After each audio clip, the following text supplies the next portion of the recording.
اس لیے کالی کالی پٹیاں، لال پٹیاں، پیلی پٹیاں دیکھنے کی ضرورت نہیں ہے. دل کی تختی پہ لکھا ہونا چاہیے امام عالی مقام کا نام. سبحان اللہ.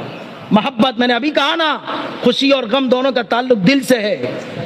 اور جب آپ کو دل سے محبت ہے تو اسی عالی مقام نے، ہے نا، شرابی تھا، بے نمازی تھا، فاسق تھا، اس کے ہاتھ پر ہاتھ دیا، سر داد نہ داد، دست در دستے یزید، سر دے دیا مگر ہاتھ نہیں دیا، ہے نا. ہاتھ حقہ کے بنا لا الہ است حسین، لا الہ کی بنیاد ہی امام حسین ہے. سبحان اللہ، ہے نا. اسی لیے کسی نے کہا قتل حسین اصل میں مرگ یزید ہے، یزید کی موت ہے. قتل حسین اصل میں مرگ یزید ہے. اسلام زندہ ہوتا ہے ہر کربلا کے بعد. کون سی کربلا؟ یہ 10ویں محرم میں آپ بناؤ گے وہ کربلا جو آپ نے بناوٹی کربلا بنائی ہے، وہ یا وہ نجف شریف والی کربلا؟ دونوں نہیں، نہ یہ کربلا نہ وہ کربلا. کربلا کون سی؟ جب بھی ظلم و ستم کیا جائے، جب بھی اسلام پر آنچ آئے، جب بھی جو ہے وہ اسلام پر یلغار ہو تو ہم حق کا ساتھ دیں، باطل کے سامنے جو ہے ہم سر نہ جھکائیں، ہاتھ میں ہاتھ نہ دیں. یہ معنی ہے کربلا کا. سمجھے نا؟ اسلام زندہ ہوتا ہے ہر کربلا کے بعد. یہ نہیں کہ کربلا جانے کے بعد اسلام زندہ ہوتا ہے. یہاں پہ احمد آباد کے اندر 10ویں محرم میں جو کربلا بنائیں گے، وہاں جا کے آئیں گے تو کربلا زندہ ہو جائے گی، یہ مطلب نہیں ہے. باطل کے ہاتھ میں ہاتھ نہیں دینا ہے، شرابی کے پاس میں نہیں جانا ہے، شراب کو حرام سمجھنا ہے، جوا کو حرام سمجھنا ہے اور اس سے دور رہنا ہے، فسق و فجور میں مبتلا نہیں ہونا ہے، نماز کی پابندی کرنی ہے. یہ کربلا والوں کا میسج ہے. اللہ تعالیٰ ہمیں اس میسج اور اس سبق کو اچھی طرح یاد کر کے اسے عملی جامہ پہنانے کی توفیق عطا فرمائے. استغفر اللہ ربی من کل ذنب و اتوب الیہ. السلام علیکم.